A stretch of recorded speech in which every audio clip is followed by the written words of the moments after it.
Greetings, Neuse Little Pod listeners. This is your host, Matt Gore, reminding you to please like, follow, subscribe, and share the podcast on your available podcast apps such as Spotify, Apple Podcasts, YouTube, iHeartRadio, and any other podcast app you can think of.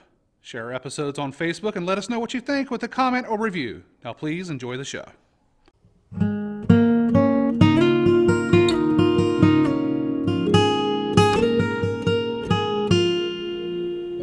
Hello, and welcome to Neuse Little Podcast, an audio program discussing the almost 50-year history of Neuse Little Theater and the backstage antics and stories that come along with running a community theater in a small town. I'm your host, Matt Gore, and we are coming to you from NLT's stage and base of operations, the little log cabin located on the banks of the Neuse River in Smithfield, North Carolina. We lovingly refer to it as the Hut. Hello, Neuse Little Podcast gang.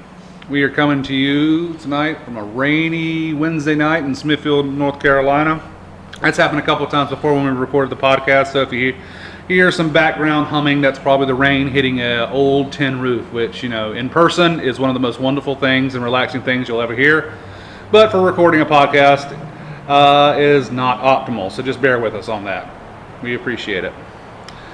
This week, we are continuing our series of episodes focusing on outside perspectives, and that means we're talking to other theater groups. You know, our stage is dark right now during the summer. We're not doing summer camp, and we thought it would be interesting to see, just as I say that, the rain picks up. We thought it would be interesting to bring in other theater groups and talk about their upcoming seasons, because this is just around the time where a lot of boards are finalizing and announcing their seasons, and it's going to be their post-COVID season, so that's really exciting. And it's just nice to reach out and network with other groups and just to see how other people do things, you know. If you get too insulated in your own little world, I don't think that's a good thing. Other perspectives are always important. So, this evening we have two people I consider good friends. Cathy Woods is president of Center Stage Theater, and that's based out of Goldsboro, North Carolina. She started with the group in 1996. All right, and has been at the helm through all the COVID craziness. Yes. But she also serves CST as a director and stage manager behind the scenes. Correct. Welcome, Cathy. Thank you for having me, Matt. Thank you for coming.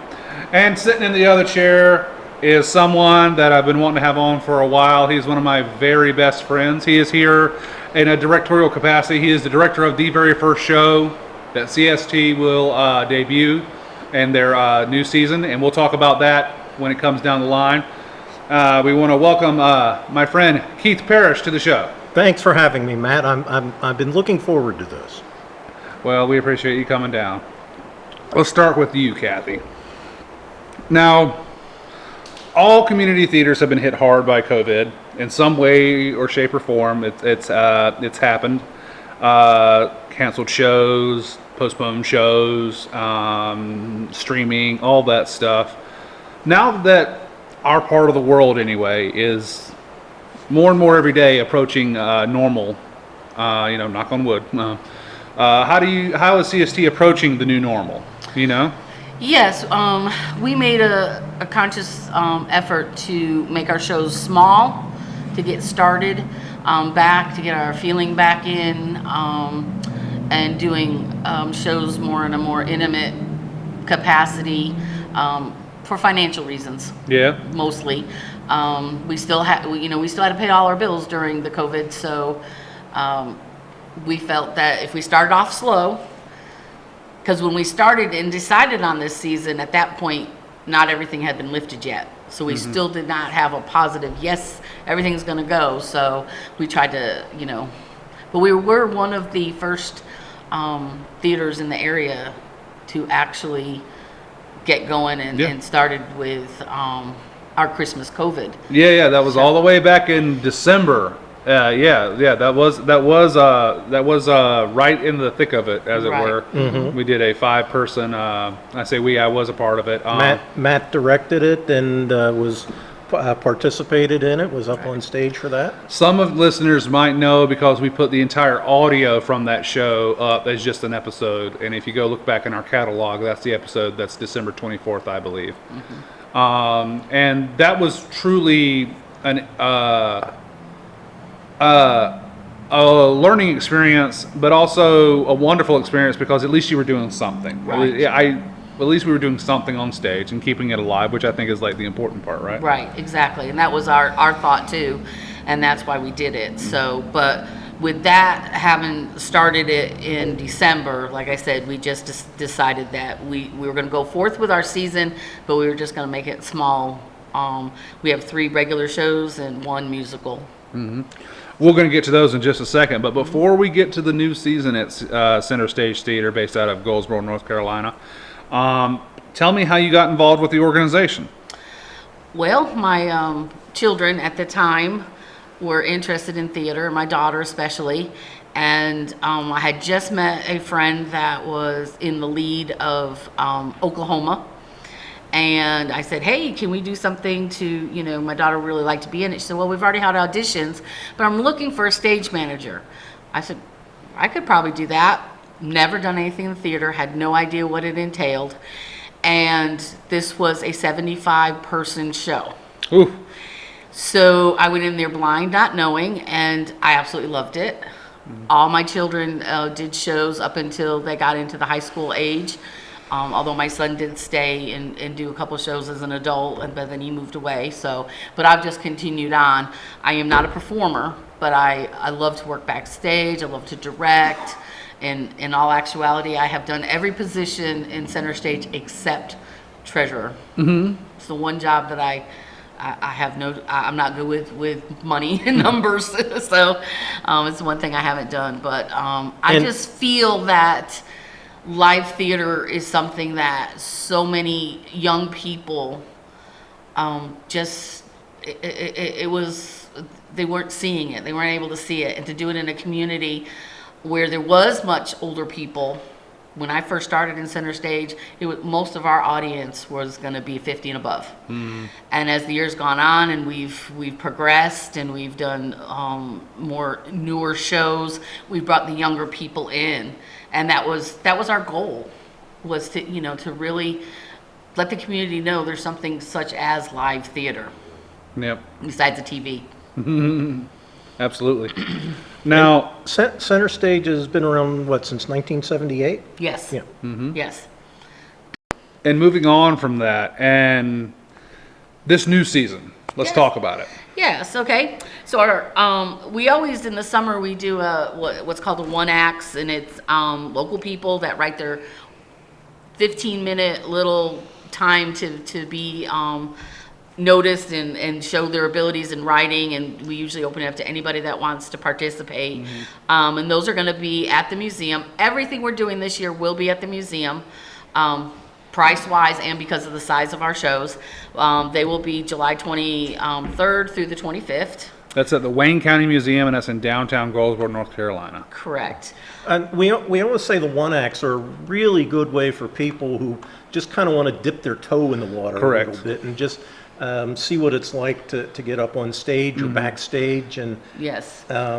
Also, the people that Go ahead. also the people that never really get a chance to shine. You know, if you want to participate in the one act, you will get up on stage, more than likely.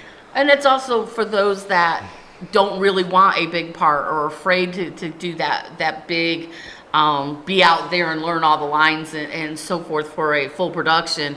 And it gives them those opportunities to do something small and fun, and they're not on there for a long period of time. So, but yeah, we've been doing this will be our 11th year of the one act. So we're looking forward to that. And then, go ahead. Let's skip this next one and Okay. circle back to that and do this one last. So, Okay, sure. Sorry to confuse. I don't mean to confuse the audience, but I want to talk a little bit more about that one. So let's Okay. go ahead to what's your Christmas show? Well, our Christmas show is going to be unique this year also. It is just going to be a plain musical of Christmas songs. Okay. So we're going to do Christmas carols, maybe some hymns, different things like that. They're also going to, from what I understand, they're going to have little skits that they're doing having to do with Christmas.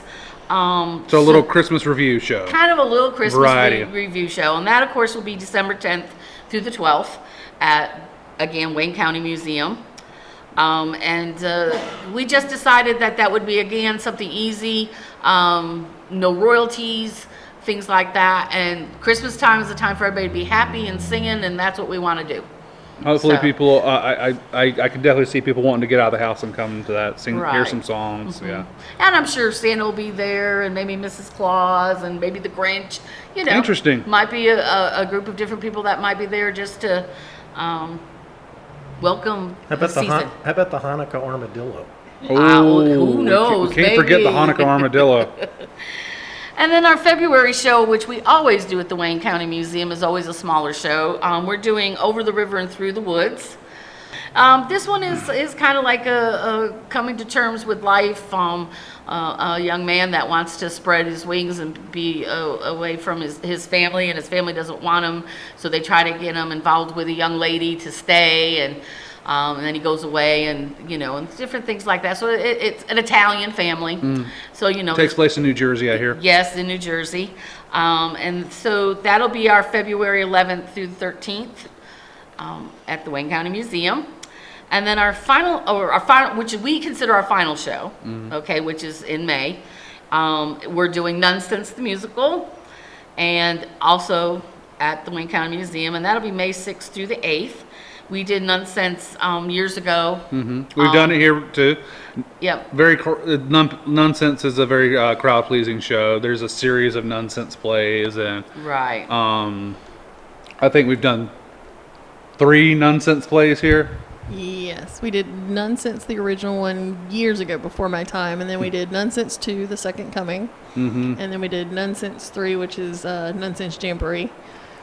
But there's at least 2 more. Oh, wow. Yeah, I there's didn't Wow. realize that. And there's one called Nonsense Amen, which is the original Nonsense, but all of the nuns are played by men. Oh, funny. I get the authors of that play never read the story of Icarus, huh? If it's funny, keep doing it, I think is their point. We're riding this all the way to the end, folks. So we, and we did, when we did Nonsense, we did it in the original Paramount Theater before it had burned, and just a little back history. I was also president when the Paramount burned.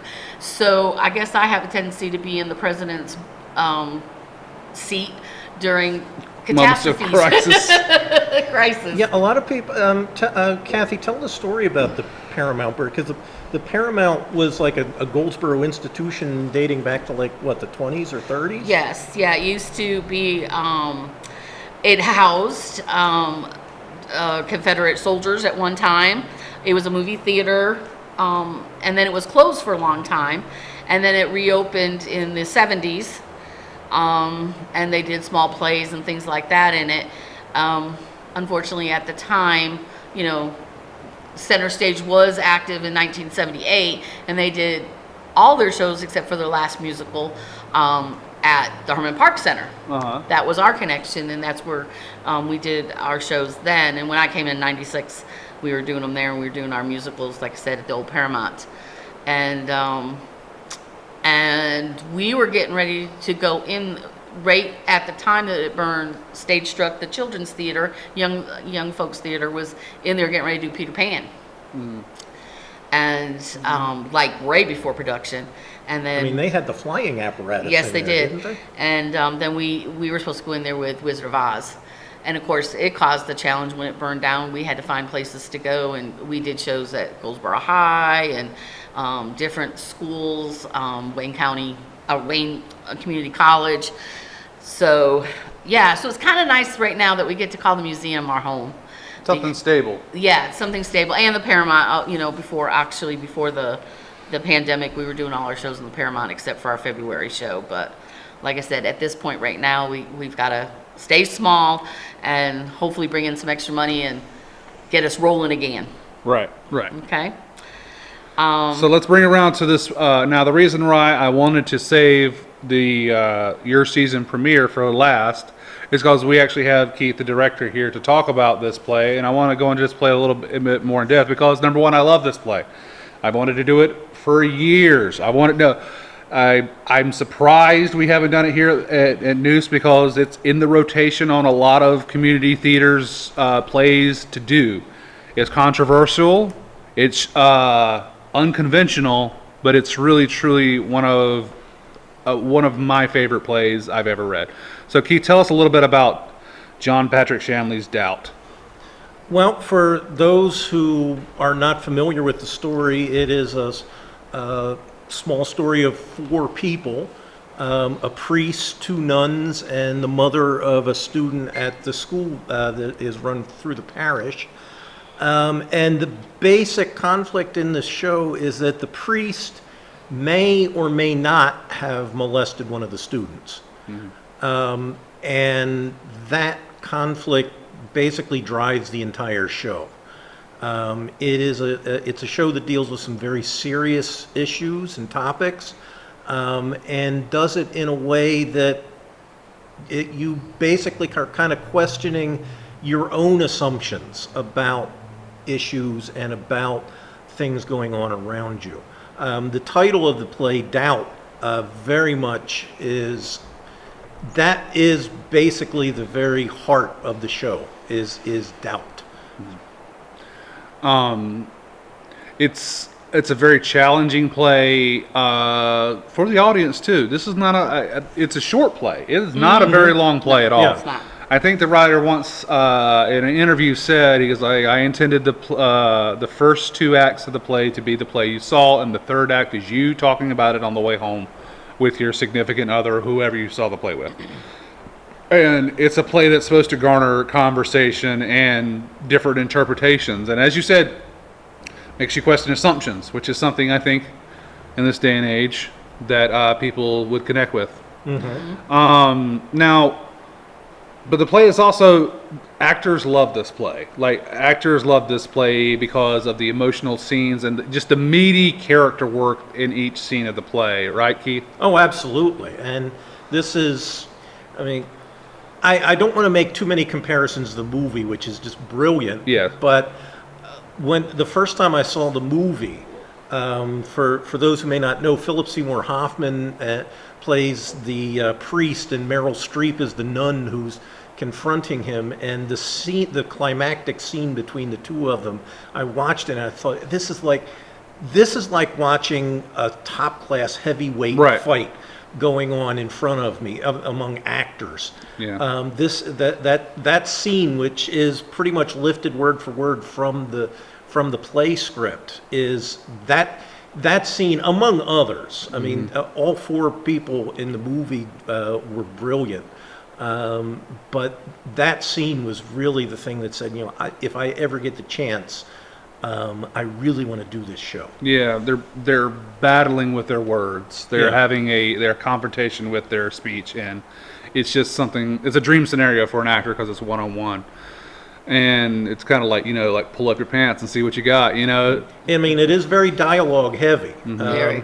When I first opened up the script, and the very first line is the priest giving a sermon, which is a 1.5 pages long, and that's the first line in the show. It gives you. This is as you said, it's very challenging for the actors, and I'm really looking forward to doing this. And if nothing else, it's a departure for me as a director, because I have mostly done comedies up till this point. So. I think it kind of surprised quite a few people at Center Stage that I was so interested in directing this. Absolutely, yes. Well, the play had been on the list for years, and I remember being on the play selection committee at CST one year, and we talked about Doubt, and I was for it. I was just like, we should do Doubt. It's been on the list for a long time. And someone said, I don't know if it's the right time for this play. And I'm like, when is the right time for this play? I don't think there's ever going to be a perfect time for Doubt. Right. So I think it shows courage that you guys would choose a season opener. That's a very surprising season opener from CST. So I salute you guys for that. I think everybody that comes to see it half your audience is going to think one way, and the other half is going to think a different way. It's going to be. That's beautiful. Yes. That's what you want. That's exactly what you want. And before we go on, let's tell them that our show will be September 24th through the 26th at the Wayne County Museum, and we are having auditions August 16th through the 17th at Wayne County Museum at 7 p.m. I knew that. So, Keith, are you going to have your actors have prepared monologues? You're going to have them read from the script? What are you going to do? Actually, I have been thinking about that, and yes, I am going to ask the actors to have a 1-minute prepared monologue, and we are going to do some reading from the script as well. I specifically asked him that on the podcast, so he'd be like locked into it and he couldn't change his mind. It's always good to people and give people a heads up when you're going to make them do a monologue. Definitely. Are we? I don't want to move on if we're not ready to When move was on. it, Crucible? 2011. So I've known you since 2011, and you played who in the Crucible, sir? Reverend Parrish. Right.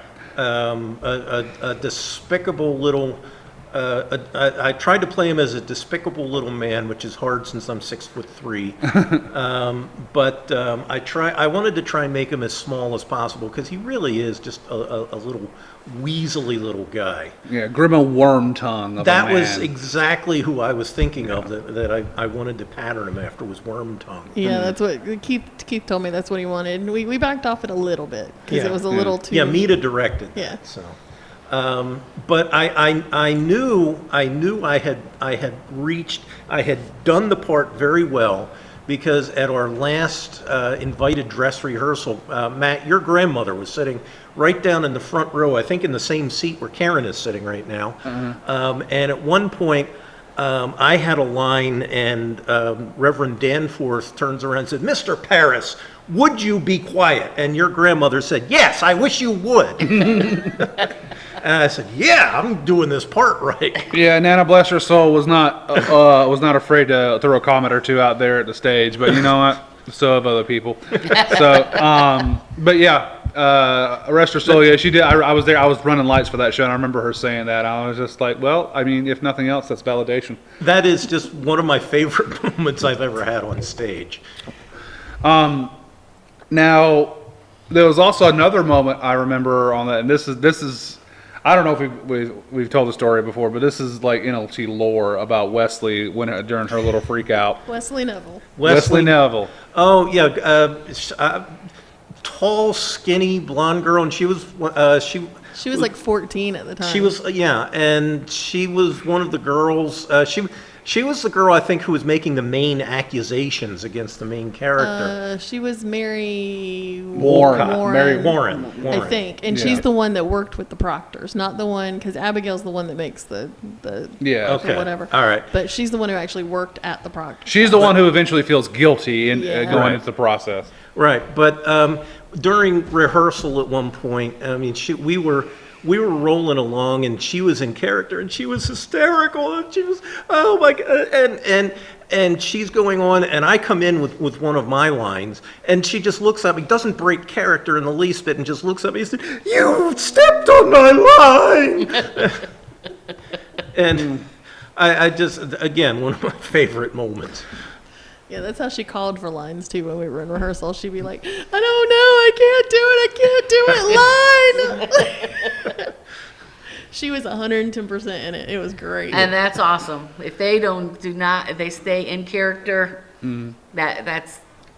that's really awesome. For such an intense show, yeah, she brought the intensity level. Everybody else in that scene kind of matched up to her, which is really good because she really took it up a notch. And considering she was 13, 14 years old at the time, and stage full of adults, I mean that was really a remarkable performance. And what was amazing was she kept telling Aaron, "Do it, it's fine." And Aaron would grab her and yank her up and throw her, and jerk her around because he played John Proctor and he was wanting her to confess that they were making it up. And she was like, I'm good with it. Let's do this. And so she got knocked around in that show quite a bit. I mean, very intense. It was he would grab her by the arm and pull her, and she was so tiny. I mean, she was tall, but she was so thin. She was almost waif-like, and it was very funny to watch her. And she go, "I'm good." Trooper. All right. Segueing into another kind of serious show that doesn't get talked about here at Neuse Little Theater. Keith, you've been in 7 shows here at NLT. We just talked about Crucible. Now, another one that gets kind of overlooked that I think was really interesting and really unique was an adaptation of the 1980 film Ordinary People, the film starred Donald Sutherland and Mary Tyler Moore. Mary Tyler Moore. And Judd Hirsch and Timothy Hutton. Hutton, yes. And basically it's about a family coping with the loss of their son in a boating accident, and the young boy, they have a younger son who blames himself, and he ends up having mental issues and has to go to a therapist to kind of work those out. Now, Tony directed this, and you played the Donald Sutherland role. You were the dad, and Sharon Pierce was the mom. Austin Parrish was the boy, and a guy named Dan Barth played the therapist. And so basically, the reason this show was unique, I mean, Tony could have easily set this inside a housing set, a house set, right? You know, here's the kitchen where they talk, and here's the therapist office where they talk, and then that's it. But what did you do, Keith? The set was very interesting. First of all, there was a spiral painted on the stage, on the floor of the stage. I don't even know if a lot of the audience could see it, because it was actually on the stage. So, if you're sitting down in the front row, I don't think you could even see it. But on the background, it was like images, pictures, family mementos, just stuck in like little cubby holes. It was piping. It was piping. Paper mache to look like pipes, and just basically just junk. They literally went downstairs and found all the junk they had and shoved it next to these pipes. And it was supposed to represent inside Austin's mind. Right. This was inside his mind, and how the clutterness and what he's going through. And this was a very interesting role for you. Talk about that a little bit. Well, it was really a very heavy-duty role, and it was a man going through marital problems, which at the time I was a man going through marital problems. That was not my wife Karen. That was my first wife. But so on a personal level, it was really a hard show to go through.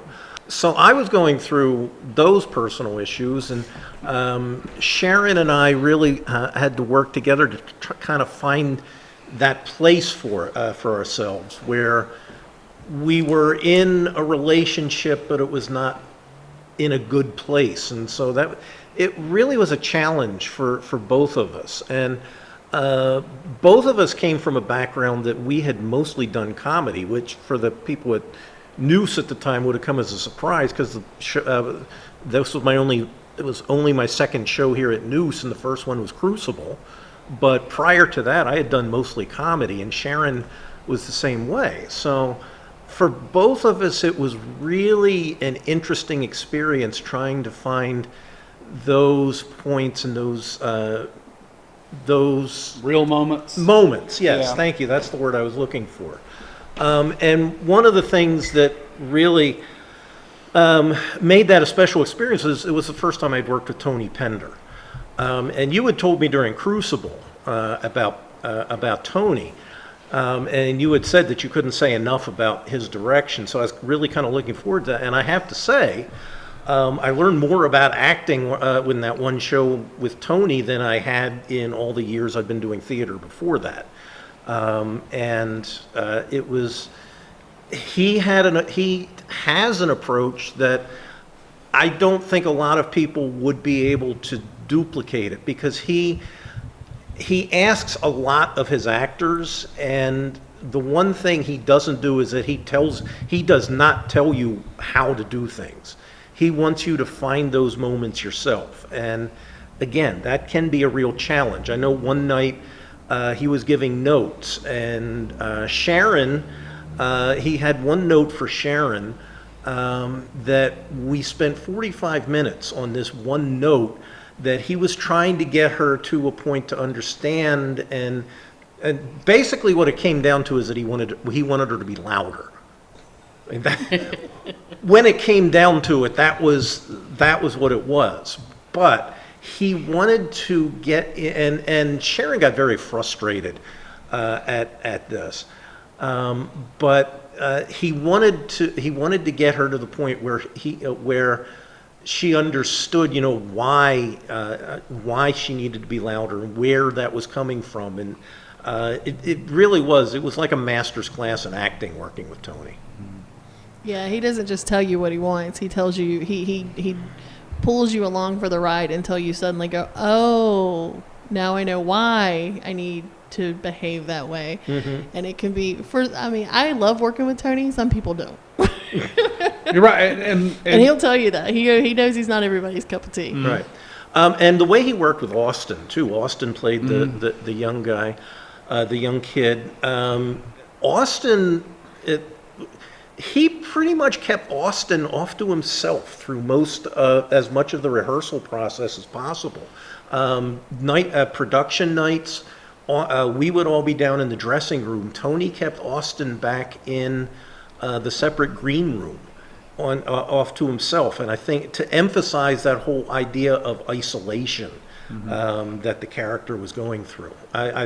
In retrospect, I think it was a brilliant move on his part. Well, because if Austin was buddy-buddy with you and joking around backstage and grab-assing and stuff like that, he wouldn't have been in the right mindset to do what he needed to do on stage. Mm-hmm. And because he's a teenager, that's the first play I learned about memory cues. And because I was assistant director on that play, and memory cues... Sit back, folks. This is actually kind of inside baseball stuff that people pay to learn at colleges. Memory cues are where you identify something on stage or off stage and associate it with a memory that you have of yourself. Usually, maybe perhaps a traumatic one. And the key is, it's none of my business. All right, it's none of my business what this memory is. Do not tell me, but you need to know right here. So every time you look at that exit sign, that memory comes up. And for Tony, and not to give too much about the way of their process, but it turned out to be a fish. So Tony just literally took one of those big mouth Billy Bass that you find in Walmart on the aisles for last minute gifts and stuff like that, and he took it and just put it on the wall, and that was his memory cue. So it's like every time you look at the fish, that you need to go to that memory that you know about. That's none of my business. That but this is what that fish represents, and that's heavy stuff for a teenager. It's hard to grasp, So keeping him in a certain mindset was probably a key to the whole play, since he dominated so much of it. He was on stage a lot of the play. Mm-hmm. So yeah, a harrowing role for a young Austin Parrish. So let's do the brief segue. Let's talk about you were actually on Jeopardy. And yes, I was. I know you hate telling the story, Keith. You mean there's people that haven't heard it? So yes, I was on Jeopardy. I can take that to my grave. I am a one-day Jeopardy champion. It was something I had always wanted to do, and in 2002 I finally got on the show and won one day, and then lost the second day. Stupid Hirohito. That was the question you lost on? The question I lost the second day, Final Jeopardy, category is world leaders. I'm a social studies teacher. I'm thinking, I got this. Mm. Question. In 1952, he wrote in a poem, "It is a bright future for our country. The cherry blossoms are in bloom." Cherry blossoms was your key word? Cherry blossoms was the key word, yes. Which I did not pick up on at all. I picked up on the idea that it was a poet. Then I thought, okay, now which world leaders would have written poetry? Okay, that leader in Czechoslovakia, Václav Havel, was a playwright, so he might have written poem. 1952 was a little bit early, but maybe he wrote it in his youth. I'll go with that. No, it was completely wrong. It was Emperor Hirohito, stupid Hirohito. And you remember every beat about the one you missed. I bet you can't. Do you remember a lot about the ones you got right? The one I got right, the Final Jeopardy on the one that I won, category, rather esoteric category, movie mountains. Okay. Okay. What is Dante's Peak? In the Disney movie Third Man on the Mountain, this mountain was renamed the Citadel. Okay. Which mountain? Okay. No. Okay. So, and then the think music starts. I'm going to walk you through my entire thought process on this. Okay. Third Man on the Mountain. I remember as a kid watching Wonderful World of Disney, and they would show Disney movies, and I remember vaguely this movie was about mountain climbers in Europe. Okay, mountain, Europe. How many European mountains do I know? Okay, there's Mont Blanc, the highest mountain in the world, and there's the Matterhorn. I'm thinking, okay, Matterhorn's probably better known. I go with that. Okay, not sure yet until the think music stops and Alex Trebek says, you may have made the association that there's a ride at Disneyland named after this mountain. And I'm thinking, yes, yeah. Did you get to meet Alex Trebek? Because of regulations around the game show industry, he has to remain kind of aloof from the contestants. He does come over. He gets his picture taken with every contestant.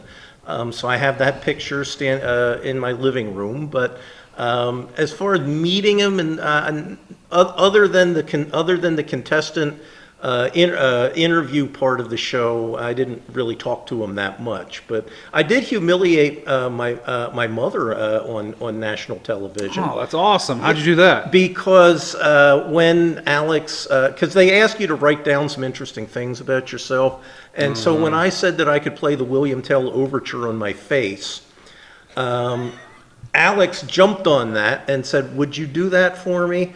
And I'm still ticked off because I had already practiced this because my first wife had told me, you don't want to do that on national television. You don't want to do that to yourself. And I had my line already. I said, my wife says I don't want to do that to myself, but she really means I don't want to do that to her. But I blew the line. I said, my wife says I don't want to do that to her, but what she really means is I don't want to do that to her. So, and afterwards, I thought, I blew my one line. You got divorced after that? Not immediately. Not immediately, but yeah. I could just see her in the audience going, "Don't do it, don't do it, don't do it, don't do it." But my mother was just like, she said she was so humiliated, Because you didn't land the joke, Keith. No. She was humiliated because I did that on national television, and you know what? That just made it all the much better. All right. Well, okay. Thank you for the inside dirt on what it's like to actually be a one-day Jeopardy champion. Before we wrap up, you've been in other plays here at NLT. You've been in 2 Jones Hope Wooten plays, Red Velvet Cake War and Double Wide Texas. Right, and both of those plays you have appeared with your wife. Is that correct? Yeah, with my current wife, who I love very much, because she's sitting right over there, so I have to say that. But that is really a very unique opportunity that I've gotten here at Neuse. In fairness, she was in Christmas Carol and Center Stage when I was on that, but we didn't really interact all that much. But here at Neuse, we actually got to interact and be on stage together, and it was really a lot of fun. In Double Wide, I was having an affair with her. That she was in the play? In the play, yes. Well, I guess in reality too, but I mean we were. But in the play, I was married to someone else, and she was the other woman that I was having the affair with. So that was a lot of fun. And didn't we end up handcuffed together? Yeah, that was in Double Wide Texas. Oh, okay, yeah. Yeah, I assume again you're talking about stage stuff. Yeah. Well, we're going to wrap up right there, folks. We hope you've enjoyed this episode of Neuse Little Podcast. We definitely thank Cathy Woods for coming down. Thank you, Cathy. Thank you for having me. Yes. We kind of forgot about you here. Yeah, that's okay. I was enjoying the stories. One day we'll do stories about Center Stage. Yeah, maybe. And Keith, I appreciate you coming down here and sharing your various stories with us this evening, sir. Okay, thank you. And And I'll listen to this one. you're actually going to listen to this. I'm That's gonna good. listen to this I really appreciate when my close friends actually listen to the show I do. It's really nice, actually. And please share this on your Facebook page. So Definitely. So you guys can we can get talk about your new season and stuff like that.